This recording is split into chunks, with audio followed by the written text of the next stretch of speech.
মমতা বন্দ্যোপাধ্যায়ের বিরুদ্ধে যত চক্রান্তই ভারতীয় জনতা পার্টি করুক, মমতা বন্দ্যোপাধ্যায়ের কেশাগ্র স্পর্শ করার ক্ষমতা ভারতীয় জনতা পার্টি বা তৃণমূলের যারা বিরোধী পক্ষ, শত্রুপক্ষ, কুৎসাকারী যারা আছেন তাদের সম্ভব হবে না। প্রথমত, মমতা বন্দ্যোপাধ্যায়কে এইভাবে আক্রমণ করা, কলুষিত করা, জেলে ভরার চেষ্টা, এই যে অরবিন্দ কেজরিওয়ালজি যা যা বলেছেন, এটা বিজেপির চক্রান্ত, বিজেপির উদ্দেশ্য, বিজেপির মনোভাব। কিন্তু মমতা বন্দ্যোপাধ্যায়ের কেশাগ্র স্পর্শ করার ক্ষমতা কারুর নেই। অরবিন্দ কেজরিওয়ালজি যেটা করেছেন সেটি বিজেপির তরফ থেকে যে চক্রান্তটা বিরোধী দলগুলি বা বিরোধী নেতাদের উদ্দেশ্যে করা হচ্ছে সেটার মুখোশ খুলে দিয়েছেন।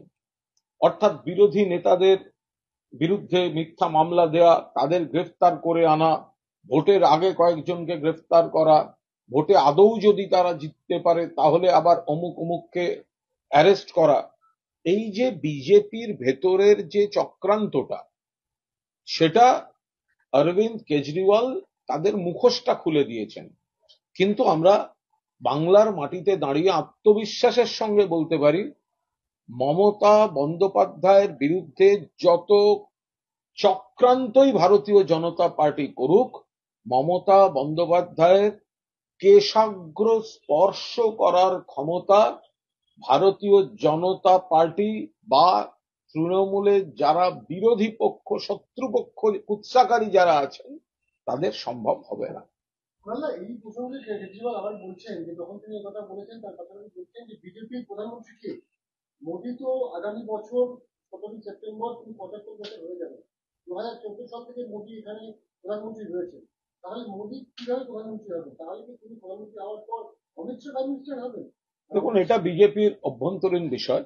আমি শুধু এটুকু বলতে পারি, আজ অরবিন্দ কেজরিওয়ালজি যা বলেছেন তাতে বিজেপির ভেতরের অভ্যন্তরীণ সমীকরণে যে চোরাস্রোত রয়েছে, বিজেপির অন্দরমহলের অভ্যন্তরীণ যে চোরাস্রোত রয়েছে, সেগুলো যেমন তিনি সামনে এনেছেন, পাশাপাশি বিজেপি যে নেতারা বিরোধী নেতৃত্বের উপর যে চক্রান্ত করছেন, কুৎসা, সিবিআই, ইডি, এনআইএ, অ্যারেস্ট, এই চক্রান্তটাও তিনি একেবারে সারফেসে এনে দিয়েছেন, প্রকাশ্যে এনে দিয়েছেন, ফাঁস করে দিয়েছেন। ফলে এর উত্তর তো বিজেপি নেতৃত্ব, প্রধানমন্ত্রীকে দিতে হবে। আমরা শুধু এটুকু বলছি, এবার ভারতীয় জনতা পার্টির সরকার, নরেন্দ্র মোদীর সরকার হারতে চলেছে।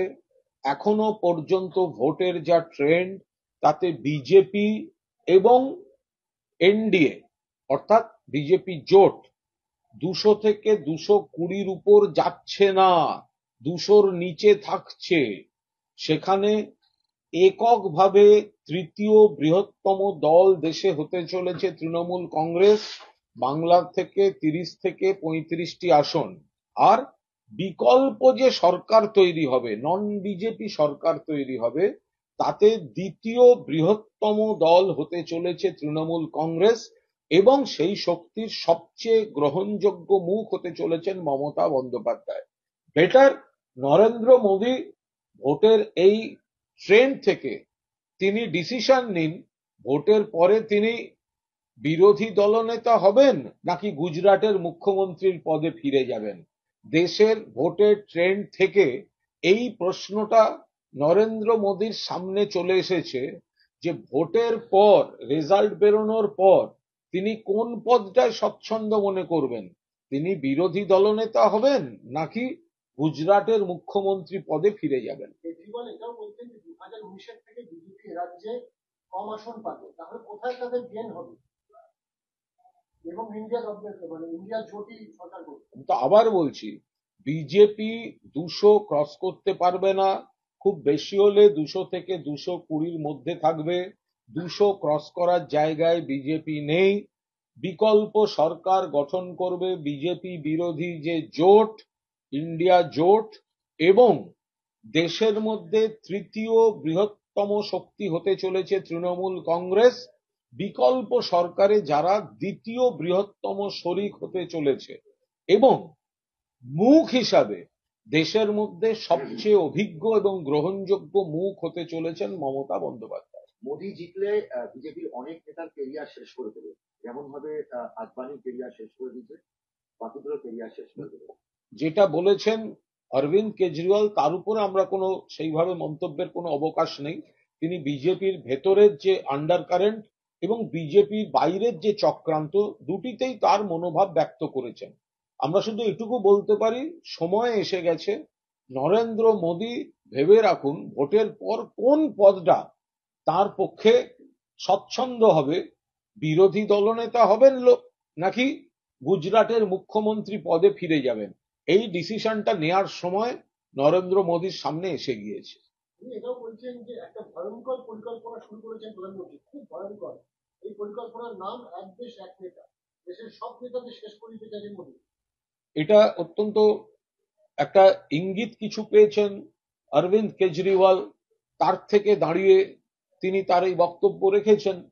এবং বিজেপি যে তাদের নরেন্দ্র মোদী, তার সরকার যে সবটা আমি আমি আমি আমি, এক দেশ এক দল এক ব্যক্তি এক ভোট, সবটাই নিজেদের করায়ত্ত করে রাখার যে প্রবণতা তাদের মধ্যে দেখা যাচ্ছে, তার থেকেই তারই ভয়ঙ্করতম রূপ যেটা হতে পারে, সেটাই অরবিন্দ কেজরিওয়াল ব্যাখ্যা করেছেন।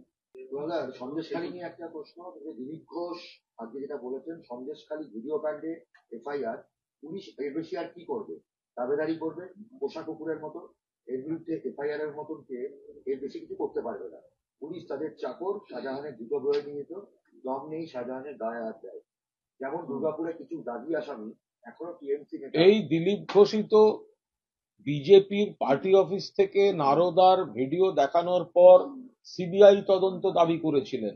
তাহলে যে ভিডিওতে গঙ্গাধর কয়ালের স্বীকারোক্তি, চক্রান্ত, নারী নির্যাতনের নামে মিথ্যা অভিযোগের চক্রান্তটা ফাঁস হয়েছে যে ভিডিওয়ে, সেখানে পুলিশ তদন্ত করলে ওনাদের গায়ে লাগছে কেন? তার কারণ ওনাদের চক্রান্তটা ফাঁস হয়ে যাচ্ছে, তাই গায়ে লাগছে।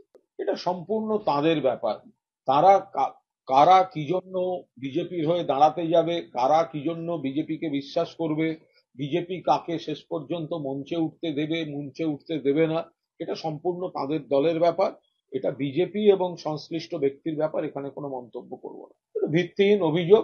কোথাও কোনো একটা ঘটনা ঘটিয়ে তৃণমূলের ঘাড়ে চাপিয়ে দেওয়ার চেষ্টা হচ্ছে, এর সঙ্গে তৃণমূলের কোথাও কোনো যোগাযোগ নেই।